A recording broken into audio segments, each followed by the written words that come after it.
go to the story of Nuh alayhi salam and his son. In this story, we're dealing with an adult boy, an adult child, who thinks he knows more than his father. Right? The punishment has arrived. And Nuh alayhi salam calls out to his son, Ya bunayya irkam ma'ana. Oh my dear son, come onto the boat with us. This is how you deal with an adult. You can't scold the adult child because he's your child. You can't say, hey, get onto the boat. What's wrong with you? La hawla wa la quwwata illa billah. You're a daft kid. How many times do you have to be told?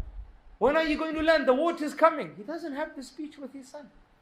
You're dealing with an adult who has his own intellectual entity. He feels he's an independent. He's not defined by you, mother. He's not defined by you, father. Right? So what is Nuh doing? Nuh is being a companion to his son, a community to his son. Nuh is teaching us that when the child is at this level, you have to be a companion in a community. Because human beings are communal by design. If your home treats him as a third-class citizen, he's going to look for another home. He's going to look for another community. And the problem you're trying to fix will only get worse because maybe he has a problem now, but he prays. Tomorrow he'll stop praying. And maybe the day after he'll leave Islam. You got to mitigate the problem, right? Mitigate the harm.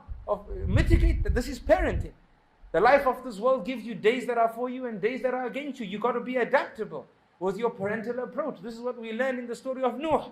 He's beautifully addressing his son. Oh, my dear son, get on the boat. What does the son do? In his arrogance, he goes, don't worry about me. I know you don't know. Right? I know you don't know. You see that high mountain? I'm going to get on top of it. يَعْصِمُنِي مِنَ الْمَاءِ It's going to protect me from the water. Does the father get angry? No. He says, my dear son, لَا عَصِمَ الْيَوْمَ إِلَّا مَنْ رَحِمَ. My dear son, there's no protection today except for the one that receives Allah's mercy. And to get that mercy, you have to be on the boat. He's being a community to his child. The child is old, not at a young age. There's a difference between 0 to 7, and a difference between 7 to 14, and a difference between 14 to 21. And thus the scholars talk about this. إِلْعَبْهُ سَبْعًا وَأَدِّبْهُ سَبْعًا وَرَافِقْهُ سَبْعًا.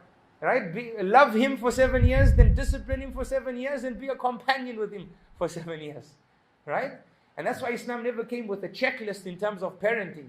Rather, it told us what parenting isn't and left us to be adaptable in our approach, depending on the space and place that we're raising our children in, our culture, our circumstance, and so on and so forth.